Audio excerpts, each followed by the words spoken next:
వైసీపీలో ఇన్ఛార్జ్ పదవులు తీసుకునేందుకు కొందరు భయపడుతూ ఉంటే ఉన్నవారు కూడా యాక్టివ్గా లేరు.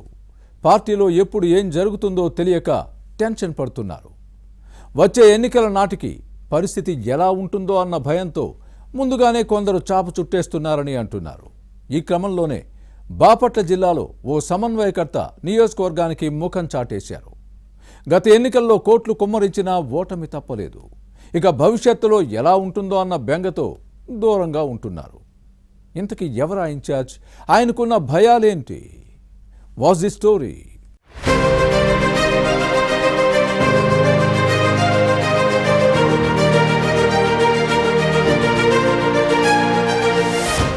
గతమెంతో ఘనం, వర్తమానం అగమ్య గోచరం, భవిష్యత్ అంధకారం. ఇది వైసీపీ నేతల్లో నెలకొన్న భయం. ఎన్నికల్లో ఓడిపోయి ఇన్ఛార్జీలుగా కొనసాగుతున్న వైసీపీ నేతల్లో చాలా మంది యాక్టివ్ గా లేరు. దీంతో ఆయా నియోజకవర్గాల్లో క్యాడర్ నడిపించే నాథుడు కరువయ్యారు. దీంతో పార్టీ కార్యక్రమాలు కుంటుపడుతున్నాయి. అలాంటి వారిలో బాపట్ల జిల్లా అద్దంకి వైసీపీ ఇన్ఛార్జ్ పాణం హనిమిరెడ్డి ఒకరు. టీడీపీలో గట్స్ ఉన్న నేత గొట్టిపాటి రవిపై ఓటమి తర్వాత సరిగ్గా నియోజకవర్గం ముఖం చూడలేదు. ఎప్పుడో ఒకసారి ఇలా వచ్చి అలా వెళ్లిపోతున్నారు. ఉనికి చాటుకునేందుకు అప్పుడప్పుడు సోషల్ మీడియాలో పోస్టులకే పరిమితమవుతున్నారు. దీంతో ఇన్ఛార్జ్ వ్యవహార శైలిపై అద్దంకి ఫ్యాన్ క్యాడర్ లో అసంతృప్తి వ్యక్తమవుతోంది. హనిమిరెడ్డి నియోజకవర్గాల్లో ఉన్నారా లేరా అన్నది చెప్పలేని పరిస్థితి. దీంతో ఇన్ఛార్జ్ వ్యవహారం వైసీపీలో చర్చగా మారింది.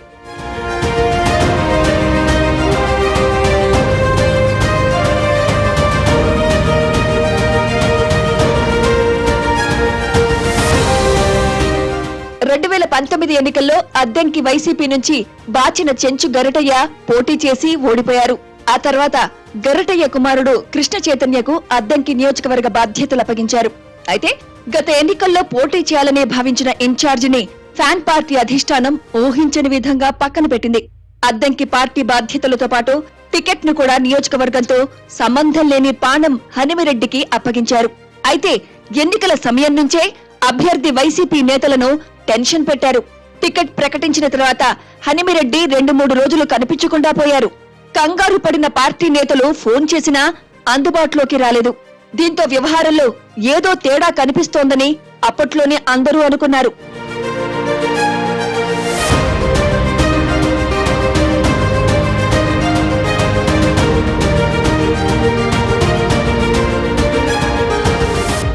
ఆ తర్వాత ఎట్టకేలకు బయటకు వచ్చిన అద్దంకి నియోజకవర్గంలో జరిగిన జగన్ బస్సు యాత్రకు డుమ్మా కొట్టి హైదరాబాద్ కే పరిమితమయ్యారు. సంతమాగులూరు జంక్షన్ లో జగన్ ఒక్కరే చేతులు ఊపి వెళ్లిపోయారు. హనిమిరెడ్డి వ్యవహారాలను పరిశీలించిన వారికి అసలు ఈయనకు పోటీ చేయాలన్న ఉద్దేశం ఉందా లేదా అన్న అనుమానాలు వచ్చాయి. ఇన్ని పరిణామాల తర్వాత అద్దంకిలో హనిమిరెడ్డి అసంతృప్తిగానే బరిలో దిగారని అప్పట్లోనే ప్రచారం జరిగింది. అయితే ఈ క్యాంపెయిన్ ఎలా ఉన్నా కోట్లు కుమ్మరించిన కూటమి వేవ్ లో కొట్టుకుపోక తప్పలేదు. 20,000కు పైగా ఓట్ల తేడాతో వైసీపీ అభ్యర్థి ఓడిపోయారు.